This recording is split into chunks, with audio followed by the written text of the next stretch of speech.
Buenas noches, médicos. ¿Se me escucha?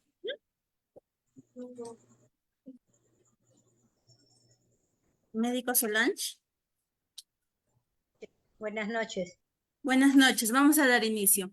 Bien, muy buenas noches, queridos participantes. Les saluda Miriam, soy la asesora académica del Centro de Capacitación Internacional Público-Privada, ¿sí?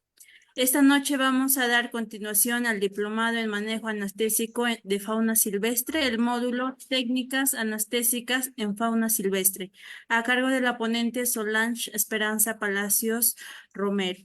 Bien, estimados participantes, para una buena ponencia se les pide por favor mantener el micrófono apagado al igual que el video. Las preguntas o dudas que pudieran tener seguramente lo van a realizar al finalizar la exposición de nuestra ponente. Y aquellos participantes que todavía desean inscribirse tanto en el diplomado como en el curso todavía pueden solicitarlo a través del número de WhatsApp que estaré dejando en el chat de este Zoom y en el chat del Facebook. Sin más demora, esperando que sea muy provechoso para cada uno de ustedes, doy pase a la médico Solange. Adelante, ponente. Muy buenas noches. Muy buenas noches.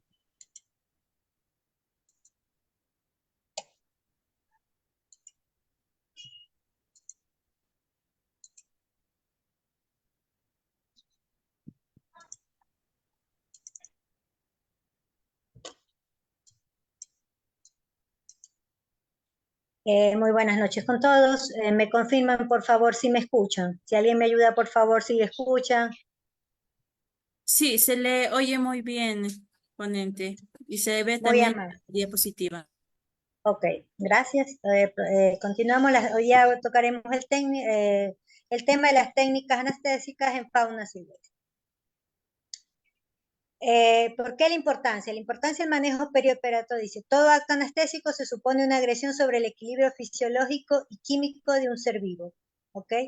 Esto quiere decir que obviamente nosotros, por necesidades de salud, de urgencia, de emergencia, de nuestro paciente, obviamente lo vamos a privar, pues,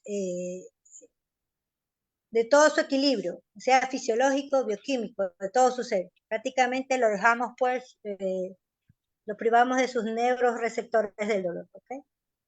¿Y por qué se necesita? Por la anestesia, para realizar cirugías y procesos patológicos, y sobre todo dice, hay que tener en cuenta de no provocar el estrés quirúrgico, obviamente. La mortalidad y morbilidad. Modalidad anestésica, dice, el fallecimiento se presenta antes de la recuperación completa de los efectos del fármaco administrados. El fármaco o fármacos administrados que se presenta como un accidente, cuando todavía el paciente se encuentra bajo los efectos del fármaco. Dice, ¿alguien tiene alguna pregunta?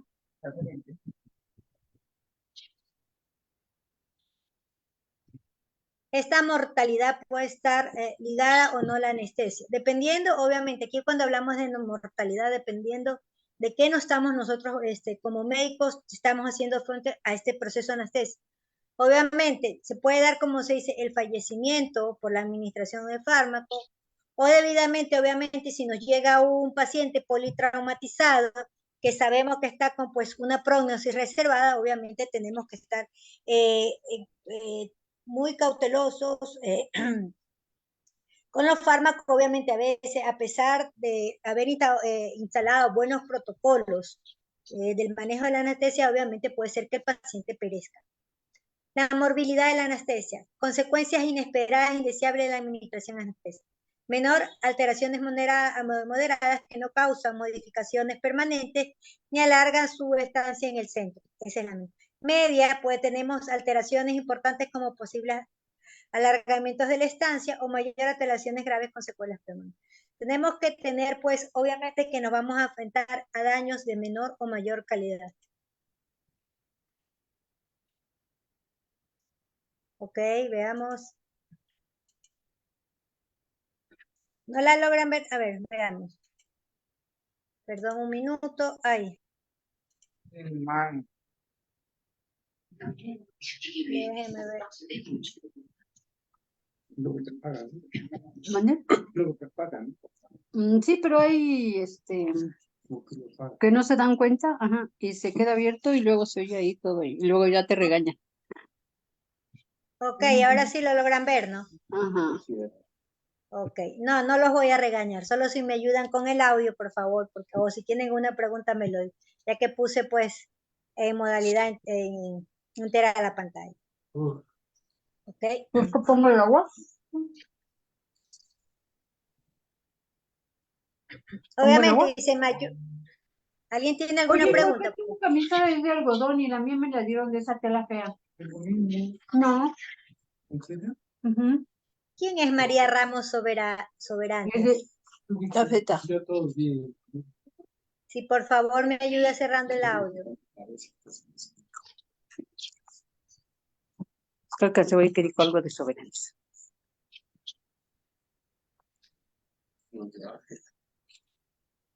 Ahora, esta clasificación que yo les estoy dando aquí no es invención mía, no la descubrí yo por si acaso, esta es... ay, No está poniendo atención. ¿alguien tiene Déjame el audio ver, abierto? Por favor, ¿lo pueden cerrar? Gracias. Esta clasificación fue establecida en un simposio internacional de LASA en Boston en 1984 y actualmente se utiliza, pues, hoy en día, también sea para la clínica humana que veterinaria la utilizamos. ¿Okay?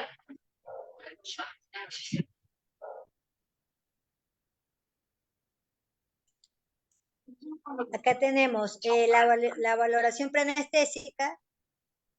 Tenemos que tener en cuenta si hay ausencia o no de una historia previa, de un examen detallado completo del paciente y la clasificación del riesgo.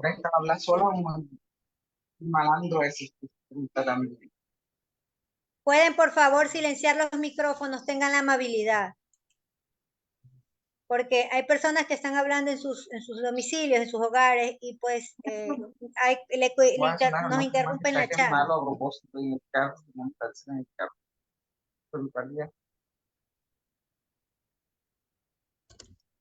Por favor, quien tengan los micrófonos abiertos, cierren. Yo estoy escuchando y los demás colegas estamos escuchando las conversaciones en su casa.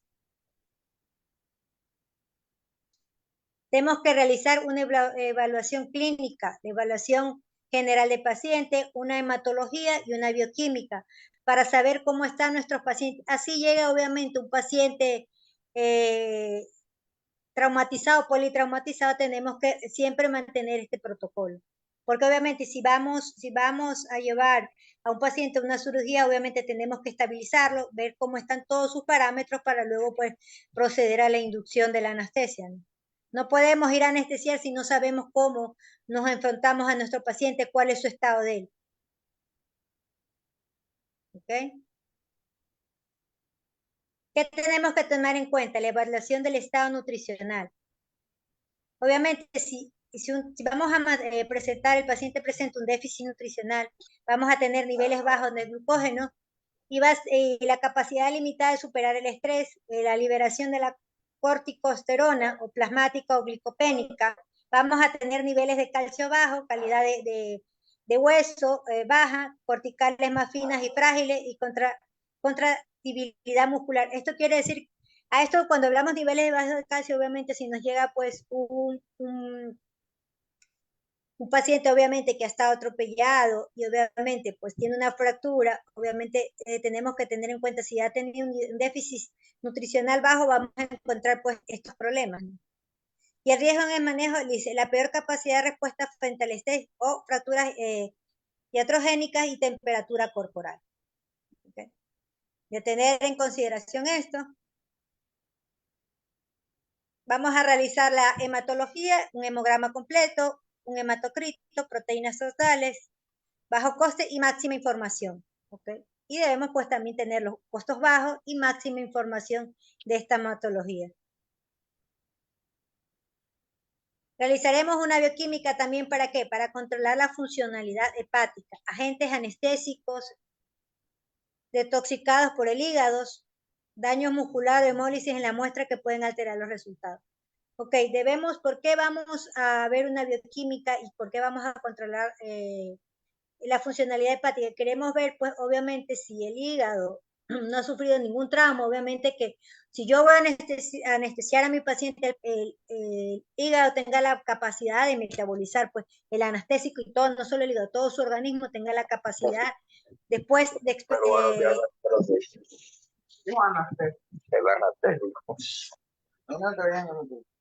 Los micrófonos, por favor.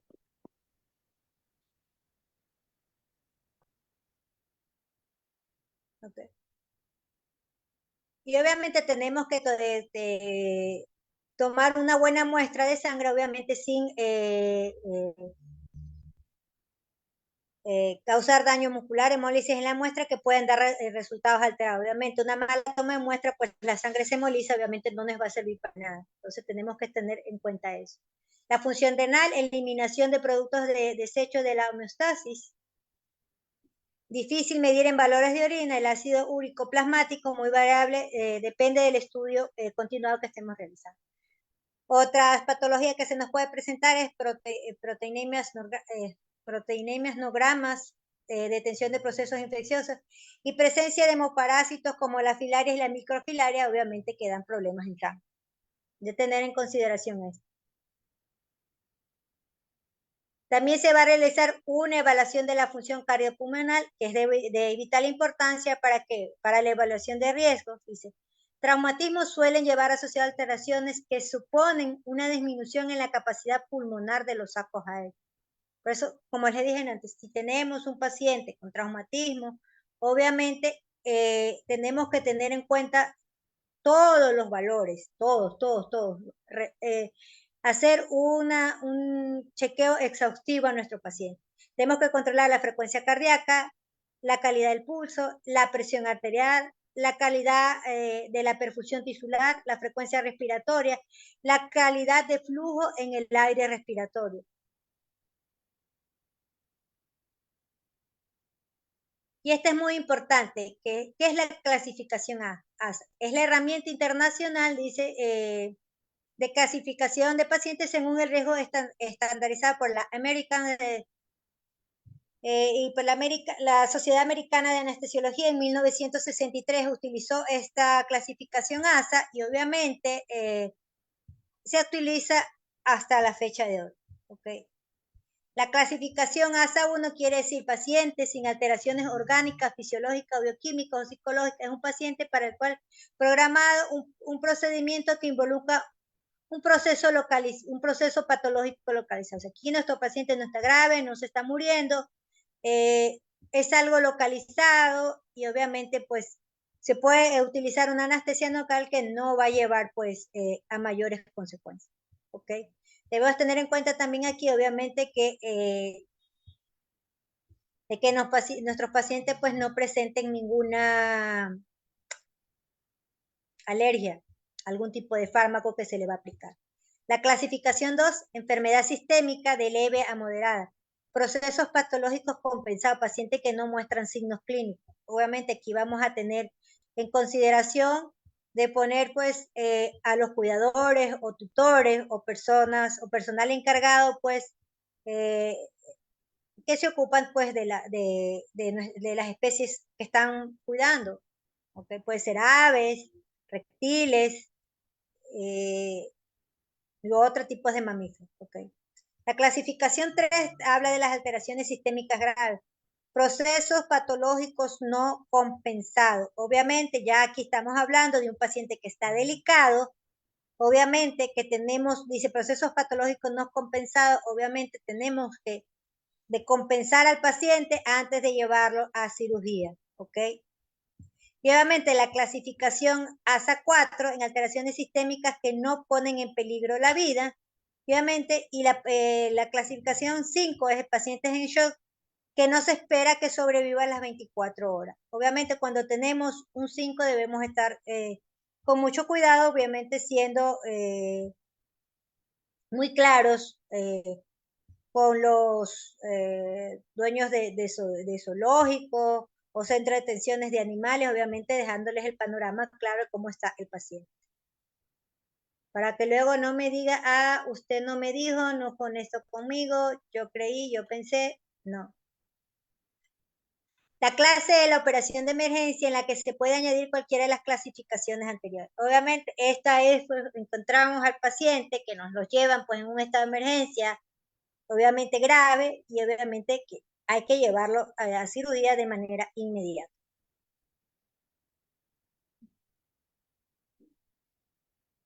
La clasificación ASIA en especies domésticas es válida para fauna silvestre. Los factores específicos en la fauna silvestre hay que valorar el estrés, la presencia del traumatismo, el tipo si es de ASA 1 o 2 son poco frecuentes. Normalmente los ASAs que se presentan son los números 4 y por los acompañados obviamente, y los 5, perdón, los 5, ¿ok?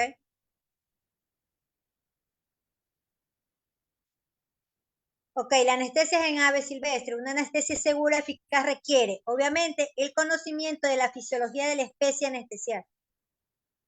Sean mamíferos, reptiles, aves. Obviamente nosotros como médicos veterinarios debemos conocer, pues, obviamente, la anatomía, no solo la fisiología, también la anatomía de ellos, de cada uno de ellos.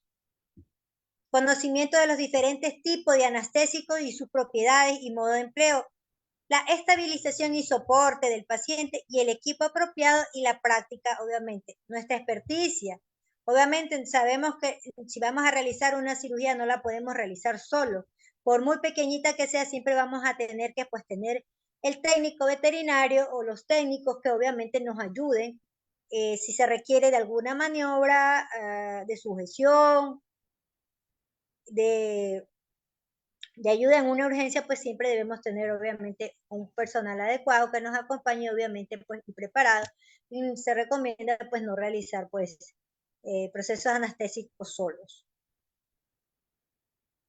Aquí tenemos la anestesia en ave silvestre. Aquí está la fisiología aviar, las características del sistema respiratorio. En las aves tenemos los sacos aéreos, la amusculatura, que no hay intercambio gaseoso. Actúan como termorregulación y humidificación del aire, reducen y distribuyen el peso en el vuelo y constituyen una reserva de gas. Tienen doble ciclo respiratorio, son huesos neumatizados, característica fisioanatómica de los pulmones.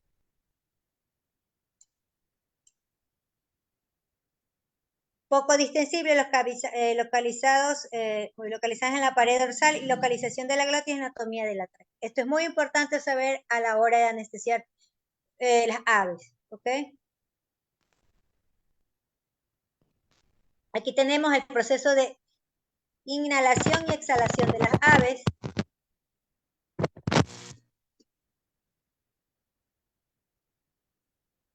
La fisiología cardiovascular. Tenemos que contener el control de la frecuencia cardíaca con gran variedad entre especies.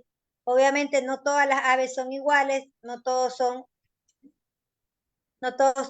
pues sus sistemas cardiológicos funcionan igual. Tienen un elevado gasto cardíaco y la presión arterial. Actualmente no hay controles muy estudiados, los valores más elevados es lo que hay en mamíferos, obviamente.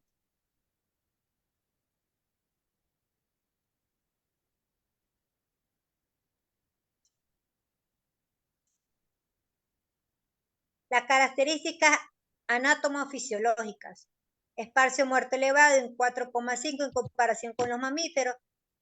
Tráquea no distensible, intercambio gaseoso en parabronquios y capilares aéreos.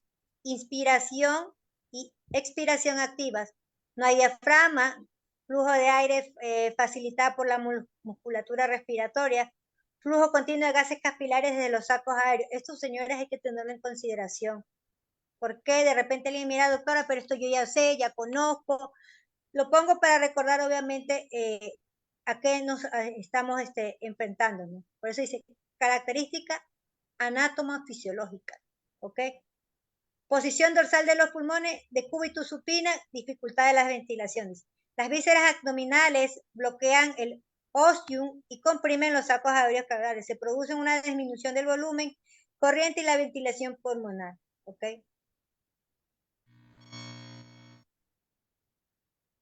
Las consecuencias anestésicas, mayor necesidad de oxígeno, uso de tubos endotraqueales sin balón, intercambio gaseosos muy eficiente. ¿Ok? Podemos dar unas posibles sobredosificaciones, recuperaciones prolongadas por efectos acumulativos en sacos aéreos menor por la renovación de aire y menor tolerancia pues a la apnea o hipoxia. ¿Ok? Esto es de tener siempre en consideración. La monitorización, objetos de la monitorización, conocer el estado del paciente durante la anestesia y controlar el planning anestésico, ¿ok? Tenemos la frecuencia cardíaca, frecuencia respiratoria, la perfusión del oxígeno y la temperatura, que es muy importante en las aguas.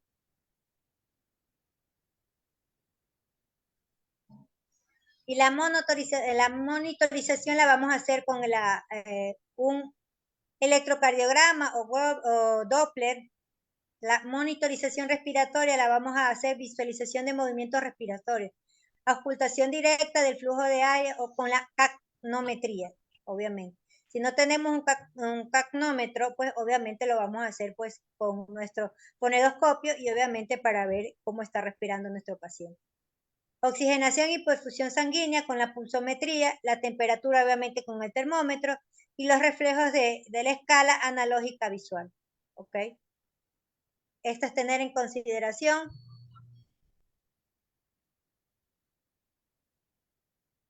Vías de administración, vías endovenosa, vena cefálica o vena tarsiana o vía intraósea.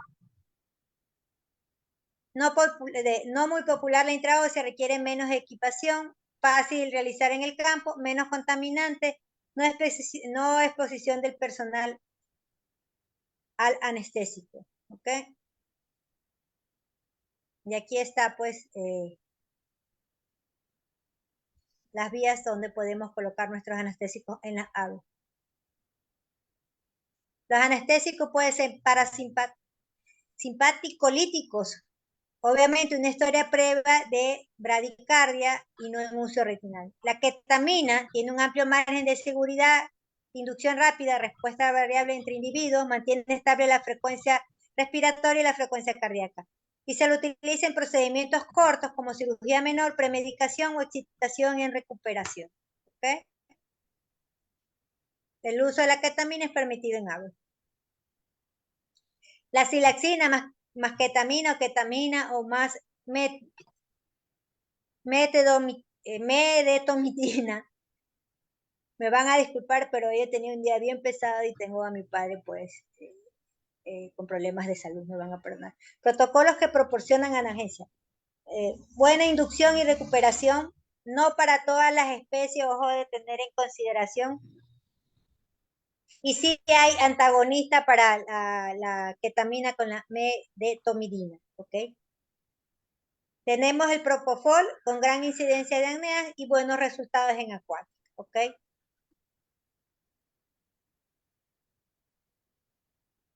Anestésicos por vía inhalada, la más empleada requiere de equipos específicos de circuitos. Intubación traqueal o en saco aéreo, dice, no proporcionan analgesia, obviamente, porque no son analgésicos. Pueden darse cambios bruscos de planos, dice, tener en cuenta en particularidades de las aves y de las diferencias de especies. Hablamos de aves acuáticas, ¿ok? Los más utilizados son el isoflurano, el sevoflurano, el dexflurano, ¿ok? Esto quien haga, pues, quien tenga, pues, en su clínica o en su consultorio, obviamente, pues, la máquina para la anestesia inhalada. Analgesia y fisiología del dolor, no muy conocida en GAMES, dice la asignatura pendiente de reconocimiento del dolor, obviamente eso nos va a tocar a nosotros como médicos veterinarios, reconocer el dolor de nuestro paciente. Las bases de la analgesia y la modulación de respuesta endógena frente al dolor o presencia del dolor que afecta la hemostasis y la cicatrización de tejido. Deme un minutito.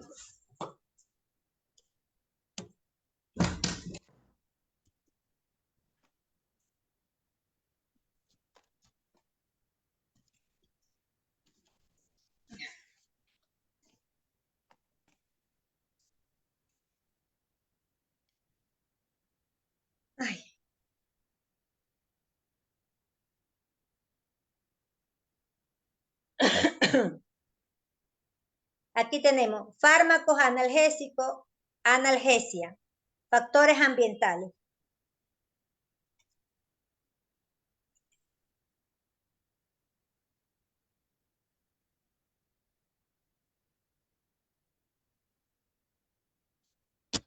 Ya al final yo le voy a responder a Dario la pregunta que me está haciendo. ¿Okay?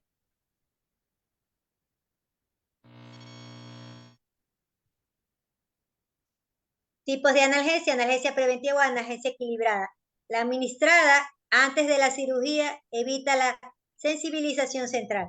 Si hay una lesión previa, administrarlo antes posible, ¿ok? Disminuye los requerimientos de anestesia al combinar varios fármacos, disminuyendo las dosis y los riesgos de sobredosificación, ¿ok? Obviamente, si sabemos pues que nos llega un paciente politraumatizado y sabemos que va a tener dolor o un proceso infeccioso, obviamente vamos a hacer pues una analgesia, vamos a pues a dar antibióticos de manera preventiva antes de llevar la cirugía, ¿ok? Para evitar procesos infecciosos o de dolor. ¿Okay? La analgesia con opioides, acción sobre los receptores del sistema nervioso central o el sistema nervioso periférico. ¿Ok? Y aquí tenemos los receptores. Les voy a dejar la bibliografía, encontramos opiniones diversas. La buprenorfina sobre receptores U, también sobre los receptores kappa, solo para el dolor moderado. ¿Okay? El butorfanol puede producir bradicardia o bradipnea. Los agonistas receptores son los kappa y los últimos estudios sugieren la duración en sangre de 20. El fentanilo, en los estudios realizados no se han encontrado diferencias entre las administradas al fentanilo o suero hialino.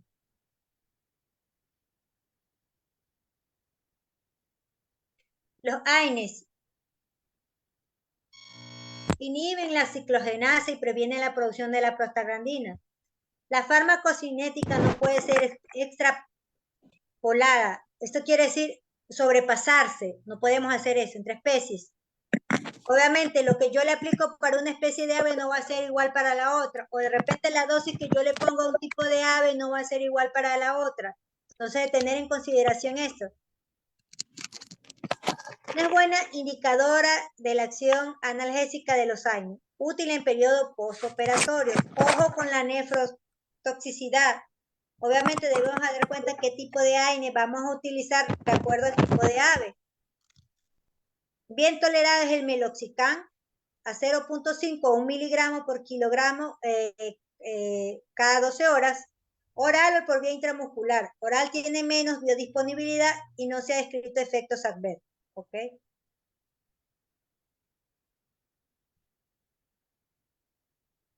El carboprofeno, 2 miligramos por kilogramo cada 12 horas, dice.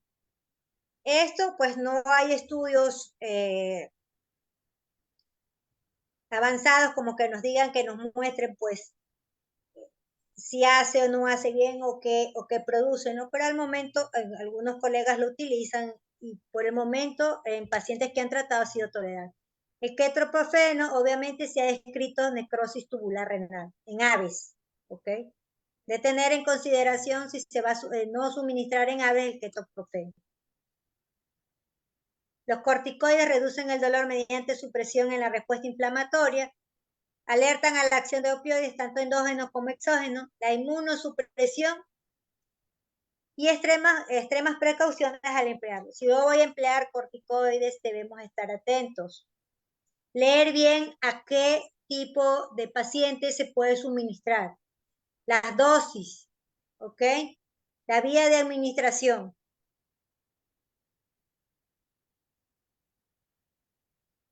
Aquí tenemos los primeros auxilios. Emergencia durante la anestesia. ¿Qué es lo que nos puede pasar? Una parada cardiorrespiratoria. ¿Qué debemos hacer? Retirar el anestésico, vaciar los sacos aéreos, ventilación forzada a través del tubo endotraqueal o en saco aéreo de 30 a 60 volumen por minuto. Cuidado con el exceso de presión porque obviamente podemos pues fracturar el tórax. el doxapram de 20 miligramos por kilogramo vía intramuscular o directamente en la lengua en las aves. Masaje torácico, 60 compresiones por minuto. La adrenalina también está permitida, 0.1 miligramos por kilogramo, dilución de 1.10. Si hay bradicardia, la atropina 0.04, 0.1 miligramos por kilogramos de peso y asegurar obviamente el aporte de calor. ¿Okay? En las aves es recomendado mantenerlas pues los fluidos calientes, mantas térmicas o botellas de agua caliente envueltas en toallas para no opcionar a las aves. ¿Okay? En los reptiles, vamos a ver el uso de anestesia en ellos. Anestesia en reptiles, las características fisiológicas particulares de ellos. Poiquilotermia, corazón tricavitario, excepto en los cocodrilianos, sistema portarrenal y adaptaciones físicas específicas, propio de ellos. Anatomía respiratoria, aquí la vemos, dice la glotis, en la base de la lengua y intubación. La intubación es sencilla para ellos. En los quelonios la lengua es más gruesa que nos dificulta la intubación. En los cocodrilos la epiglotis desarrollada dispone de un pliegue ocular y debe ser deprimido para permitir la intubación. ¿Okay? O sea, en los cocodrilos habrá que primero darle un preanestésico, obviamente, para que se relaje y podernos permitir la intubación, si no, no será posible. La tráquea en los saurios y en los ofidios tiene anillos traqueales incompletos, y en los cocodrilos y en los quelonios los anillos están completos. En los quelonios la tráquea pequeña que se bifurca al entrar en la cavidad celómica. Esto de tenerlos en consideración a la hora de que vamos a tratar reptiles. ¿Okay? Administración de sustancias. Puede ser por vía intramuscular en extremidades anteriores y posteriores, como los vemos en la imagen.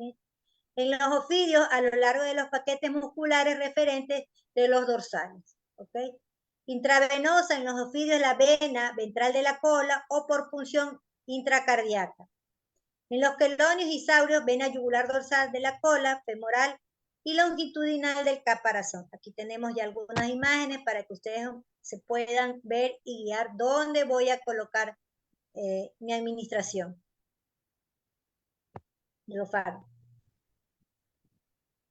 Administración de fármacos puede ser también intraósea en tortugas y lagartos, húmero y fémur en tortuga y además entre el puente del caparazón o la intracelómica. Aquí la vemos en las imágenes. Inducción a la anestesia. Fases de la inducción en la anestesia en reptiles. Nos pueden causar excitación, pérdida de reflejo del enderezamiento, relajación muscular, pérdida del reflejo de retirada, reflejo de la membrana en instante. Obviamente cuando tocamos pues las vistas vamos a ver que puede ser que no esté. Dice, las especies que la tienen se mantienen, ¿ok? Disminución de la frecuencia cardíaca nunca por debajo del 80%. Esto debemos de tener en cuenta que no debe disminuir la frecuencia cardíaca. Siempre mantenerla en el 80%.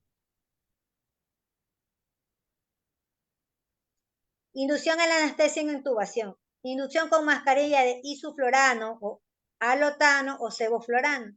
Yo soy le hago así barra o porras al isoflurano, a mí me va muy bien, yo no tengo problemas, y bueno. No sé, ya le preguntaré más tarde a los colegas qué es lo que utilizan. ¿Okay? Los reptiles acuáticos y semiacuáticos son capaces de mantenerse en apnea en largos periodos de tiempo. Se emplean sedantes y inyectados. ¿Okay? La intubación, la glotis se sitúa en la base de la lengua. Encontraremos dificultad al abrir el pico de los quelonios. En tortugas y cocodrilos los anillos traqueales son completos. ¿Okay?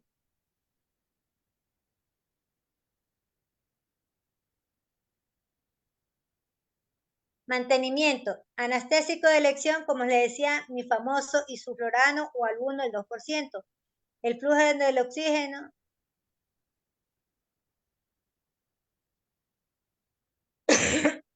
Debe ser mayor del sistema abierto a 0.3 o 0.5.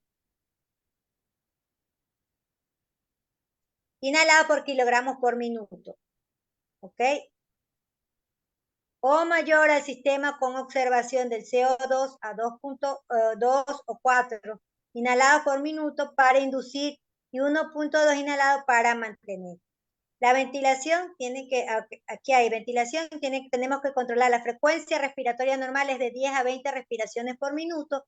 La ventilación asistida tendrá que ser de 2 a 6 minutos de respiración y la presión del pico es de 12 centímetros de H2O. ¿Ok? Esto de tener en consideración a la hora que vamos a utilizar el isoflurano. La recuperación, ¿cómo es? Según el anestésico, el isoflurano de 20 a 30 minutos para intervenciones de 1 hora. Anestésicos inyectables de horas a día. Vamos a tener que dar ventilación asistida hasta que el animal ventile regular y espontáneamente. Se puede reducir de 2 respiraciones a minuto para aumentar el CO2 o ventilar con aire ambiental. El soporte siempre vamos a mantener la temperatura, igual que en las aves, y la fluidoterapia para evitar retrasar la recuperación. Recuérdense que los reptiles, pues, ellos no logran controlar, pues, su temperatura y es muy importante mantener la temperatura de ellos. Por sí solos no, porque son animales de sangre fría.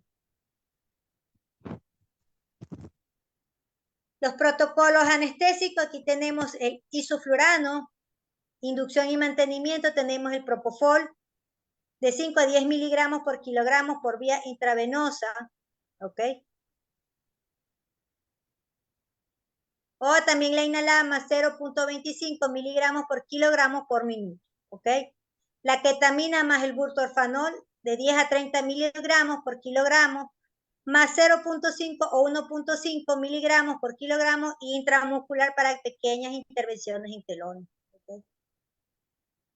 Ketamina más diazepam, estos son los fármacos que podemos utilizar y nos está permitido. De 60 a 80 miligramos por kilogramo más 0.2 a 0.8 miligramos por kilogramo vía intramuscular para procedimientos que requieren relajación muscular. La ketamina y la metedomirina, hoy día no sé qué me pasa, 10 miligramos por kilogramo más 0.1 y 0.3 de miligramos por kilogramos vía intramuscular. La tiletemina o solazepam de 4 a 5 miligramos por kilogramo, su administración es subcutánea o intramuscular para cirugías que comprenda los 30 minutos y la recuperación puede ser de 1 a 12 horas. Si utilizamos la tilatamina más solazepam, ¿ok? En mamíferos, las especies como lobo, zorro, gato montés, jinetas, hurón o turón, tejón, comadrejas, conejos, liebres, erizos, rumiantes salvajes, murciélagos, corzos y ciervos y gamos. Aquí están a lo que nos referimos a mamíferos. Manejo fundamentalmente depende del tamaño y agresividad, ¿ok? Obviamente, de acuerdo al tamaño, y a la agresividad, dependiendo de la especie que vamos a tratar, de las enumeradas anteriormente o nombradas anteriormente, es cómo debemos instaurar nuestro protocolo, pues, de cómo vamos a manejar a nuestro paciente. Hay animales, obviamente, que se estresan muy fácilmente y obviamente con ello vamos a tener mucho cuidado. El manejo puede resultar peligroso, obviamente tener en consideración el estado general grave puede hacer a un mamífero grande muy manejable. ¿Okay? Tenemos que tener jaulas de contención, sea de contención también física. Resultan muy útiles para la administración de fármacos y medicación de vía parental, obviamente intramuscular, jaulas y guantes. Y también, pues, obviamente, en mamíferos mayores, pues, la anestesia con dardos narcotizantes. ¿Okay? Estos mayormente, los dardos narcotizantes, obviamente, los van a utilizar, pues, los venados, pues, son muy nerviosos y, obviamente, en ellos vamos a utilizar, pues, se utiliza mayormente en la clínica de especies no convencionales o de fauna silvestre los dardos narcotizantes. ¿Okay? Los fármacos que van a utilizar, pues vamos a utilizar para la tranquilización o inmovilización química, ¿ok? Es fundamental para el manejo del transporte de carnívoros o más o menos agresivos, ¿ok? Aquí tenemos la combinación de la ketamina, de 5 a 20 miligramos por kilogramo. También podemos utilizar la silaxina a 0.2 o 2 miligramos por kilogramo, ¿de acuerdo? Obviamente pesamos al animal y vamos a administrar pues la silaxina. La medetomidina a 0.5 a 0.1 miligramos por kilogramo. El midazolam también 0.3 miligramos por kilogramo. El diazepam 0.1 miligramos por kilogramo. Dice, duran de 20 a 45 minutos, repetición de dosis, ¿ok? Se puede hacer. Obviamente vamos a tener, si vamos a hacer una repetición de dosis, vamos a tener pues, recuperaciones pues potencialmente más largas, porque más dosis damos, obviamente el paciente se va a meter más tiempo en recuperarse. Eso es de tener en consideración. Fármacos de inducción parental tenemos el propofol o el tiopental sódico o la alfaxalona o alfaxan, ¿ok? Y la inducción inhalatoria, la administración de anestésico en cámara de inducción. Tras las pérdidas del reflejo de estación se continúa con mascarilla, ¿ok? Para mantener el anestésico, la anestesia inhalatoria dice presenta ventajas fundamentales. Control dinámico de la profundidad de la anestesia, la recuperación rápida en caso de complicaciones. Necesitamos intubar, máquina de circuito anestésico y monitorizar el paciente. ¿Okay? Ojo que vamos a tener el mantenimiento de la temperatura, mantas eléctricas, agua caliente y aire caliente. Es lo que le decía anteriormente con los otros casos que hemos visto. Obviamente la especie de fauna silvestre, pues mucho como aves, los reptiles no pueden ellos mismos por sí controlar su temperatura y hay que ayudarles por medio de estos mecanismos que encontramos.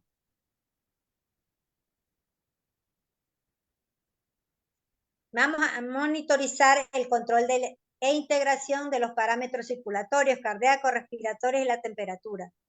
Nos permite ver cómo está deprimido el paciente y actuar en consecuencia. Obviamente, si vamos a manejar este tipo de controles, pues nos va a permitir de manera veloz, si algo no está bien con nuestro paciente, nos vamos a dar cuenta y obviamente vamos pues a integrar los protocolos necesarios para reactivar a nuestro paciente.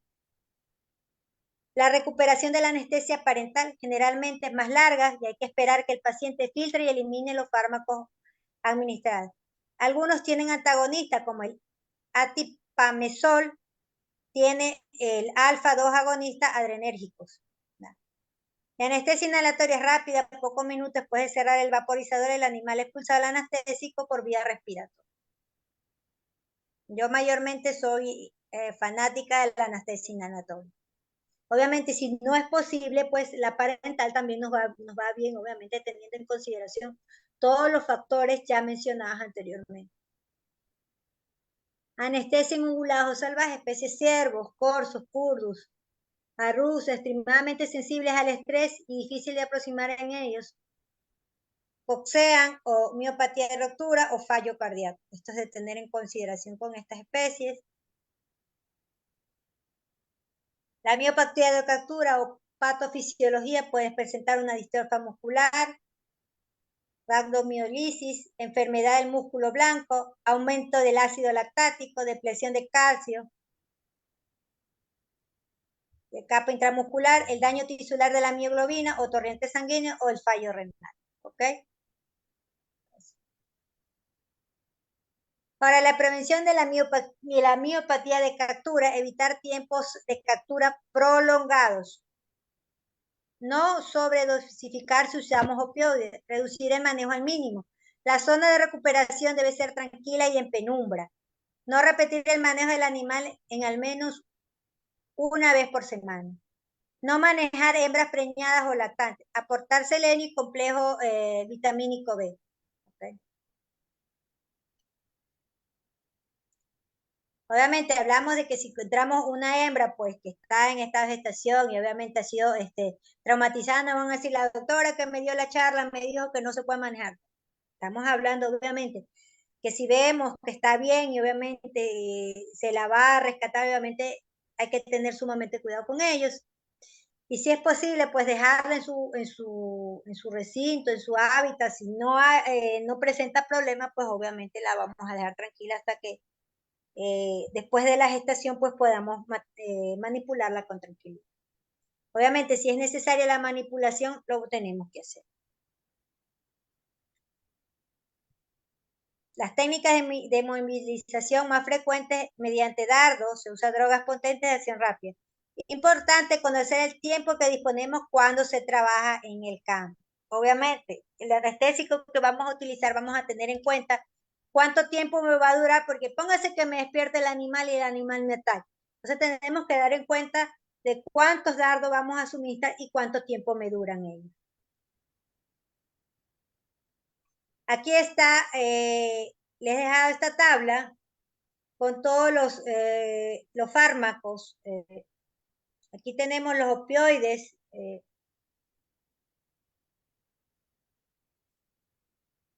Y tenemos el tiempo de inducción, de duración, y tenemos los antagonistas. Aquí, si le quieren tomar una foto, captura de pantalla, aquí está. ¿Okay?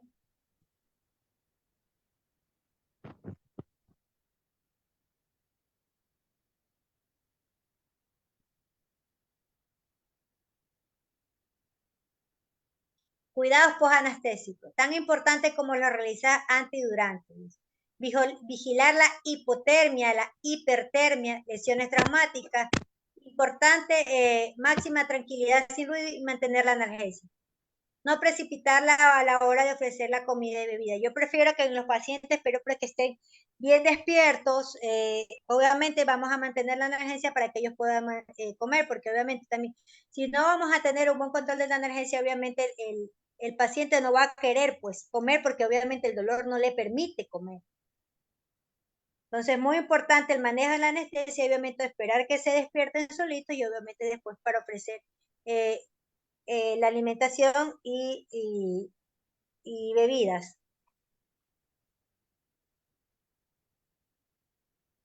Aquí les dejo un pequeño resumen. Las claves de una anestesia segura en fauna silvestre son los conocimientos y fisiología de cada especie, una buena evaluación preanestésica, una vigilancia constante y cercana durante y después de la anestesia, y mantener el equilibrio entre el estrés y el manejo.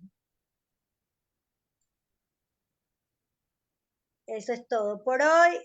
Alguien me preguntaba, acá el colega, doctora,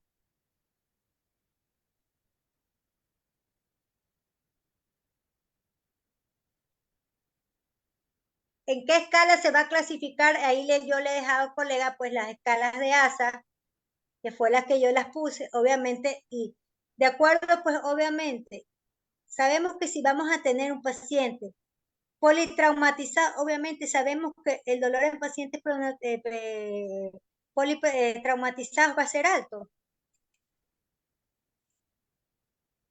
Permítanme un minuto, ahora sí, ya he dejado de compartir, creo que ya dejé de compartir.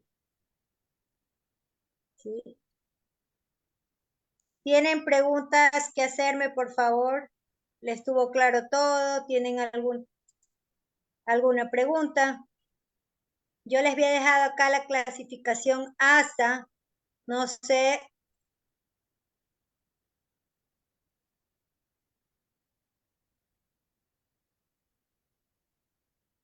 No sé si ustedes pudieron pues tomar foto y ver, obviamente.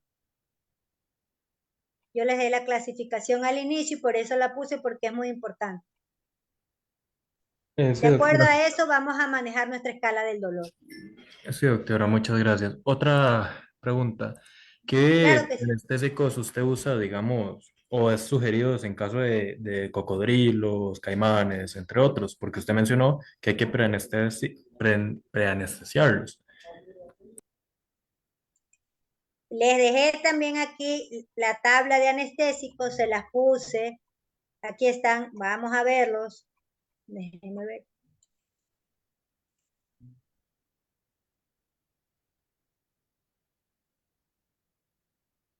La ketamina la podemos utilizar como preanestésico. la etomidina, la medetomidina, la silaxina. Y en casos, hipotéticamente, que se utilicen dardos, en caso de no conocer el estado del individuo, ¿se utiliza dosis completa o mitad de dosis? Ahora, si como no conocemos el estado, obviamente vamos a utilizar una mitad de dosis, teniendo en cuenta que obviamente obviamente capturamos al animal. Vamos a suponer, en ese dardo le vamos a dar una silaxina. Obviamente, ¿cuánto me va a duración? Tiene de 120 a 240, ¿ok? Minutos. Yo debo de saber que en ese momento, obviamente, voy a darme cuenta, captura el animal. Obviamente, son pocos minutos, en esos lapsos, obviamente, yo tengo que ver, tratar, obviamente, si no me basta, tengo que ya, pues, volverle a dar, volverle a dar, o pues, volverle a dar otra de ese de anestésico, ¿para qué? Para continuar, pues, con mi examinación de mi paciente, ¿no? Por eso yo le dejé esta tablita, porque le dije el tiempo de inducción, el tiempo de duración, y en caso de haber algún problema vamos a tener los antagonistas, cómo revertir el fármaco, ¿no? Ok, ok, muchas gracias. Una No sé si pequeña... lo lograron ver, Sí, sí, lo estoy viendo en este momento. sí. No sé Sí, si lo lograron ver, ok, pero y este es el que está, no sé si lo logran ver, pero este es el que lo acabo de poner yo en este. Porque aquí está la tabla, y es lo que y he sido muy específica en dejarlo porque esto es lo que se utiliza, se utiliza en la clínica diaria. Obviamente, si voy a dar un exceso de ketamina, recuerden que la ketamina me dura de 45 a 120 minutos. Si me voy a exceder, obviamente no voy a tener un antagonista, yo voy a tener que el individuo se recupere solo, ¿ok?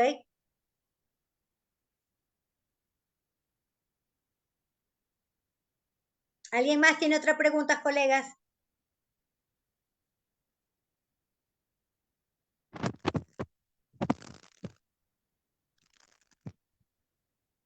¿Alguien más tiene otra pregunta que hacerme?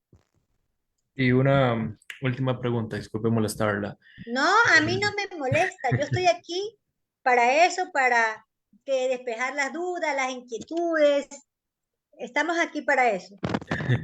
Gracias. En el caso de hipotéticamente no tener isoflurano, usted, digamos, el mantenimiento a base, digamos, de inyección, se basa basándonos en el cuadro en silacina queta, o utiliza combinaciones como la triple gota o silaquetamidalosam, o cuál usted recomienda especialmente en Triple algunos. gota, colega, yo lo hago. A Triple mí, gota.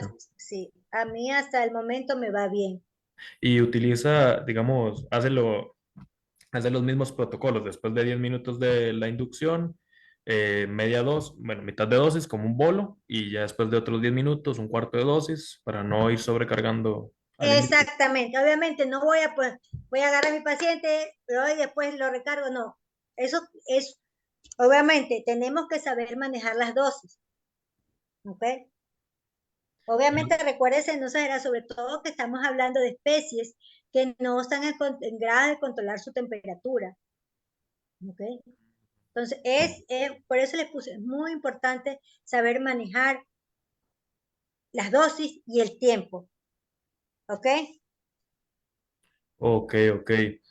Y tenía otra pequeña duda y se me acaba de ir. Dígame, Pucha, se me acaba de ir. Eh, Diablos, no, se me fue. ¿qué pasó? ¿Referente a qué era? Los analgésicos. El uso de fenilbutazona para dolores.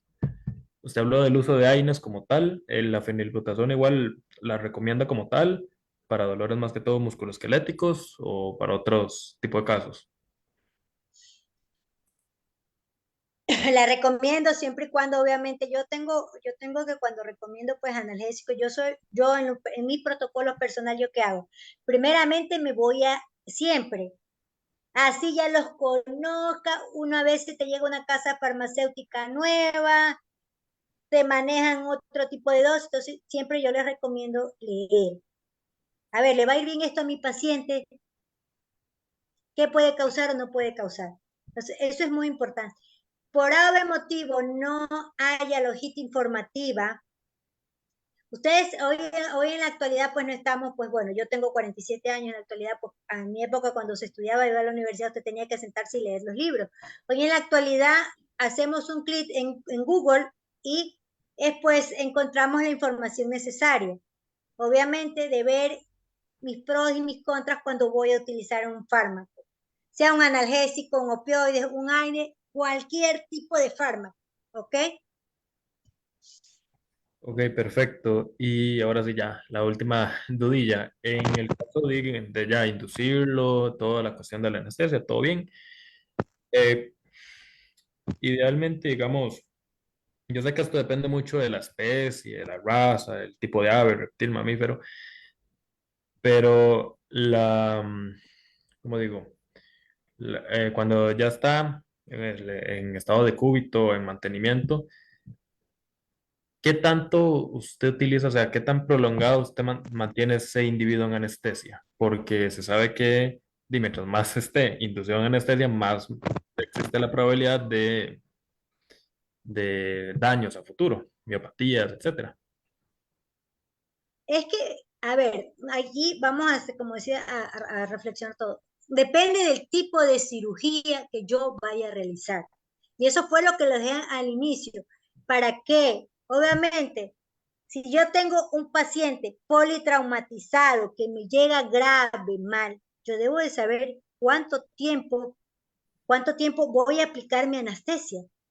Obviamente, si recuérdese que, obviamente, un paciente politraumatizado quizás no pueda estar en grado de respirar solo, habrá que intubarlo, habrá que controlar la frecuencia cardíaca, la frecuencia respiratoria, eh, cómo está oxigenando. Entonces, son una serie de factores que yo tengo que ver como médico veterinario en el momento de que voy a realizar una cirugía, cuánto tiempo a tener anestesiado a mi paciente, porque obviamente más tiempo yo tengo a mi paciente anestesiado, eh, una, puedo causar muchos daños a largo o corto plazo o daños permanentes o hasta la muerte de mi paciente. Entonces, de acuerdo a lo que yo me encuentre en ese momento, del tipo de situación que estoy enfrentando yo como médico veterinario, es el que yo debo decir, a ver, qué protocolos y es lo que les hago aquí varios, yo voy a manejar con mis pacientes. Y es por eso que yo les he también esta tabla, que la tengo aquí todavía, para ver el tiempo de duración y también les dejé cuánto duraba, para qué tipo de procedimiento se los dejé, creo que eso sí también sí, se los he dejado. Si son cirugías menores que Ok, correcto. Gracias, Doc. no, gracias a ustedes por la pregunta. Obviamente siempre ahí yo les he dejado, eh, ¿cómo se llama? Qué tipo de anestesia? ¿Para qué lo voy a utilizar? ¿Por qué lo voy a utilizar? Eso es muy importante saberlo. Aquí Sergio Eduardo Zárate Padilla me dice un favor, podrían mandar la presentación a mi correo, estimado colega, de eso no me encargo yo, se encargan pues las personas del instituto. ¿Ok? Usted le escribe, ahí creo que está el número acá en la página final, contáctese con ellos y ellos pues le enviarán todo el material que usted necesita. ¿Ok? O por correo, por WhatsApp, por el medio que usted requiera, que le hagan llegar pues la información. ¿Alguien más tiene otra pregunta, colegas? No le he dicho a usted, Bruno, estoy hablando con mis colegas. ¿Alguien más tiene, colegas, alguna pregunta, alguna duda? He sido en grado de despejar sus dudas. ¿Tienen algunas preguntas?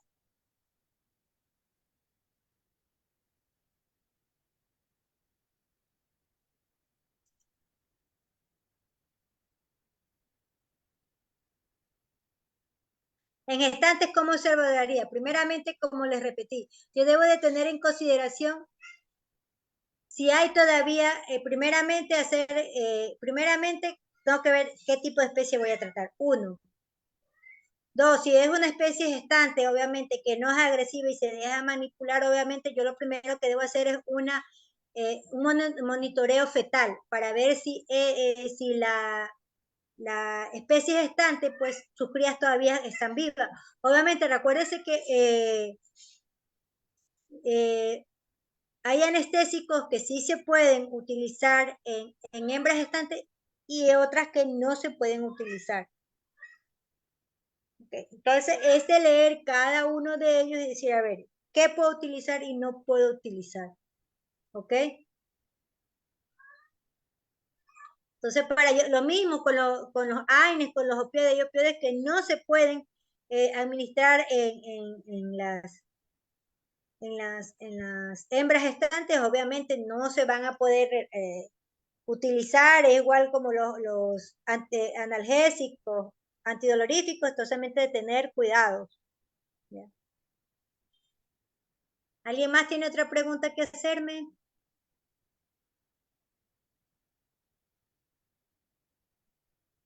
Déjame ver por acá.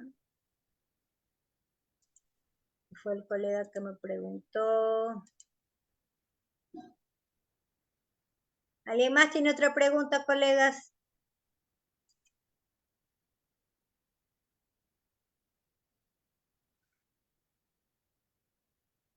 Bueno, veo que no hay más preguntas.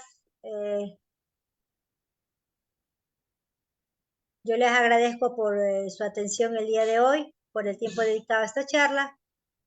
Les deseo un buen fin de semana a todos. Que Dios me los bendiga y me los cuide a cada uno de ustedes. Gracias y que tengan muy buenas noches.